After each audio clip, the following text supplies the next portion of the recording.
morning. So the scriptures say that we, through much tribulation, must enter into the kingdom of God. And we could have just said through tribulation we shall enter the kingdom of God. But he chose the word much. We must, through much tribulation, enter the kingdom of God.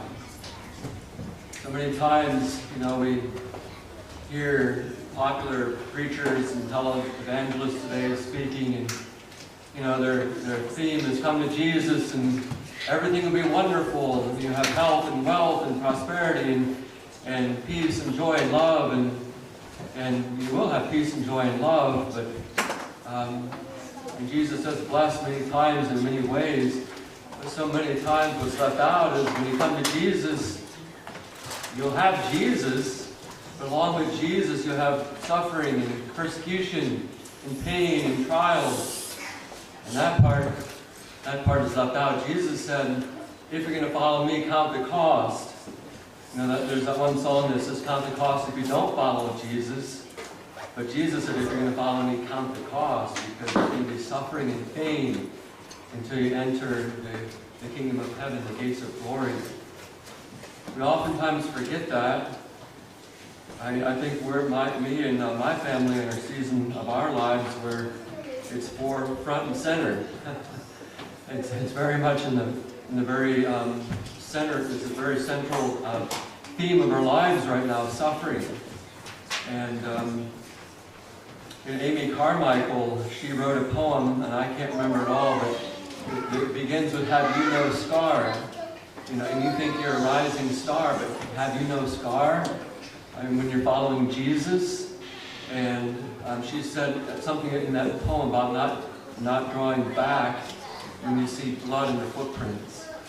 And I think many times it's a temptation to want to draw back when we see blood in the footprints that we're following, knowing that our feet are going to start to bleed too, and that we're going to start suffering and bleeding for Christ in one way or another. But we, through much tribulation, must enter into the kingdom of God. Much tribulation. And as the days get darker, I believe there will be more and more suffering and persecution and tribulation. It's interesting, the communists, I've heard stories, I believe we probably all have. We've written, Richard Birnbaum has written his testimony, and suffered, tortured for Christ, and there's many other testimonies from communist Russia, communist Romania, and so forth. And one thing the communists used to do with the Christians is they brainwashed them. They had them in prison cells, and they would play communist dogma and propaganda over this loudspeaker 24 hours a day, even when they were sleeping, over and over and over and over again.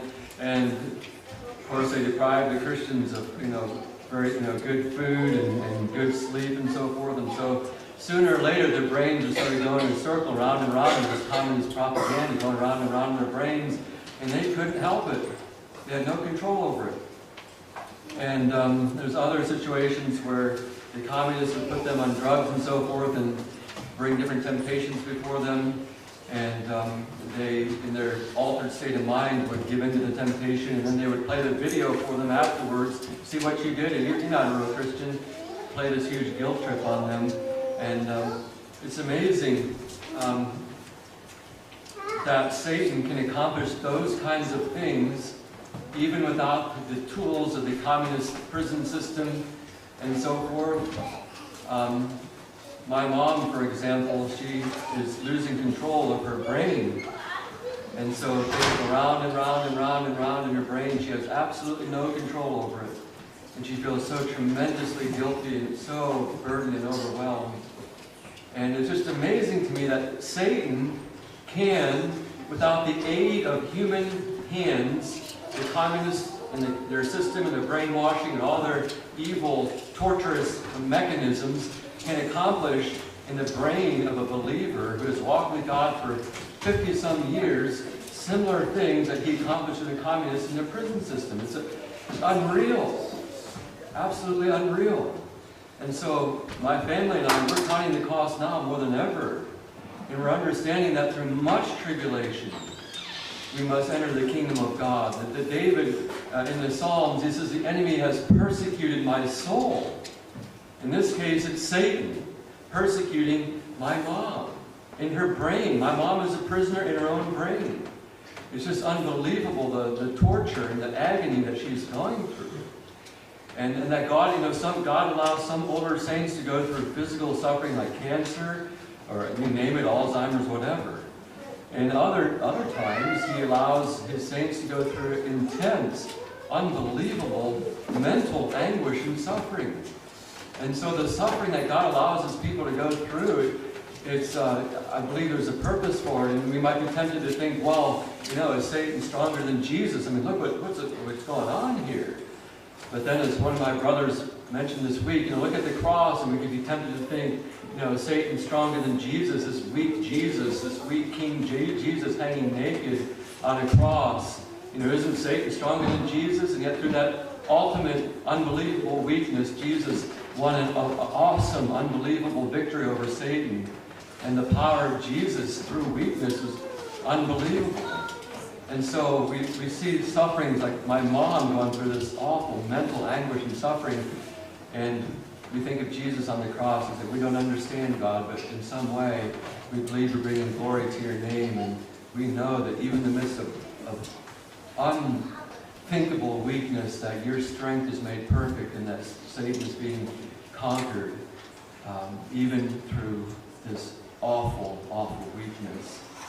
And so, friends, through much tribulation, even at the end of your life, much tribulation before you enter the gates of heaven, like my mom, we must enter into the kingdom of God through much tribulation.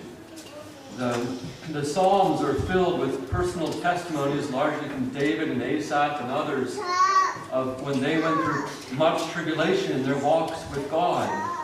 And one such psalm is Psalm 71.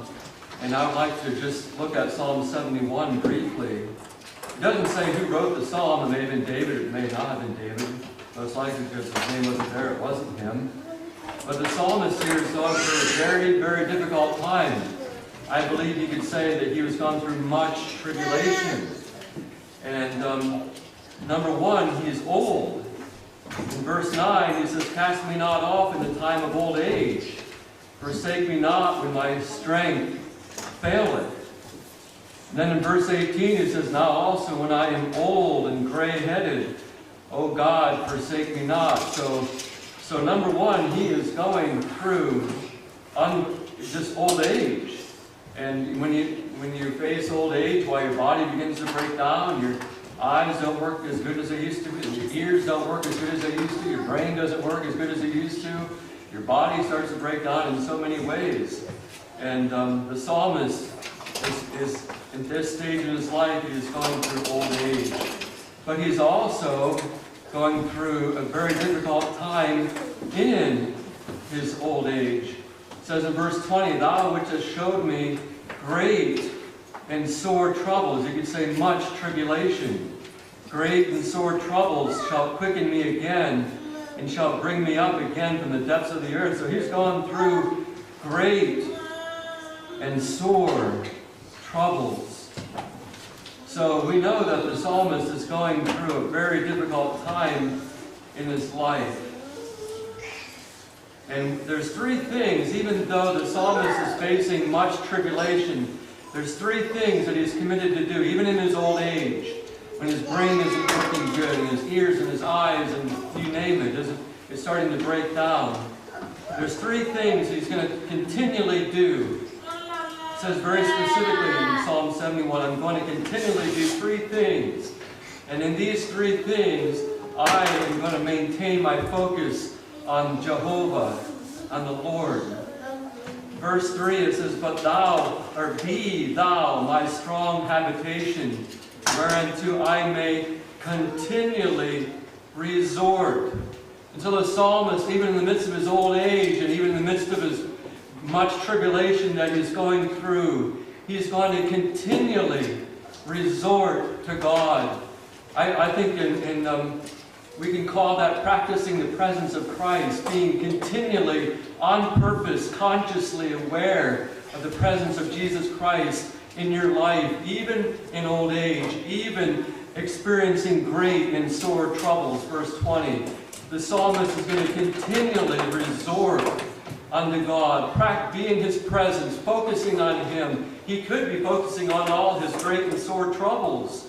He could be focusing on his old age and the breakdown of his body, but instead he's going to continually resort to God and continually be aware, on purpose, consciously aware of the presence of God.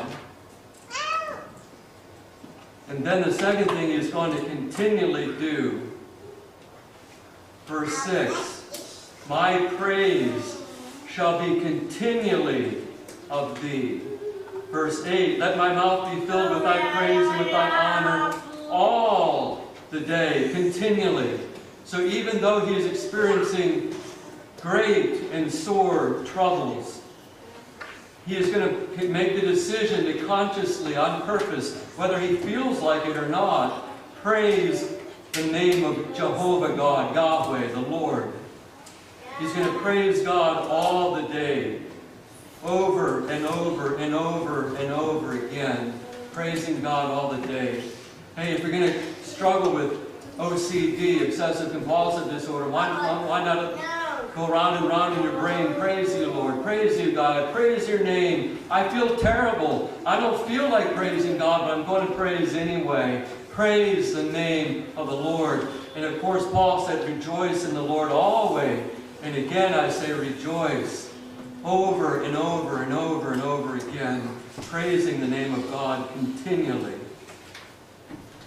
So he resorted to God continually, practiced the presence of God, being aware of His presence, even in the midst of old age, even in the midst of great and sore troubles.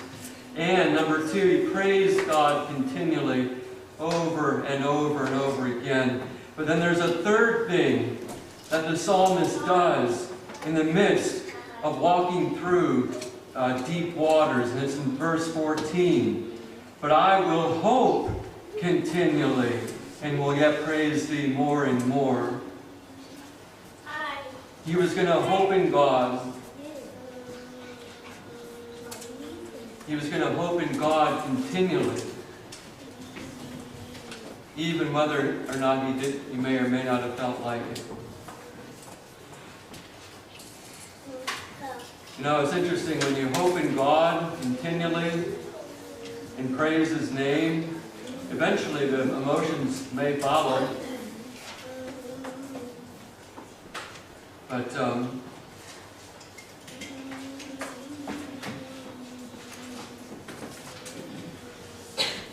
I love the verse in Romans 15, verse 13, concerning this hoping continually. It says, now the God of hope.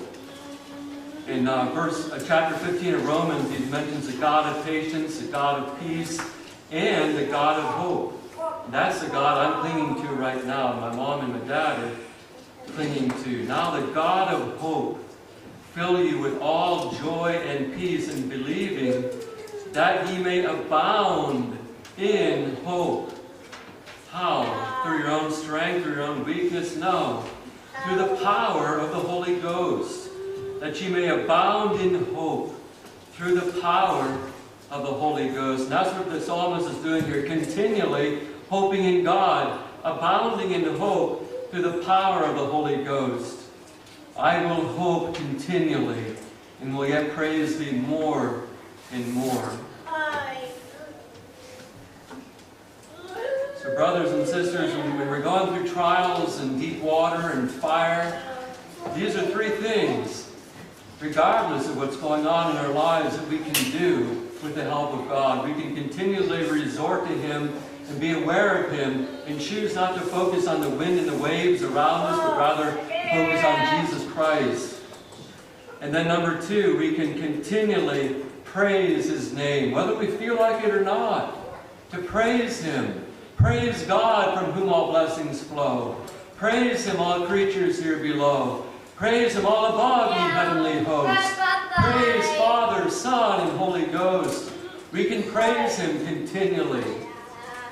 And then number 3, we can hope continually, like Abraham, who against hope believed in hope. Through the power of the Holy Ghost, we can abound in hope. Those are three things that we can do when we are facing the much tribulation before we enter the kingdom of heaven.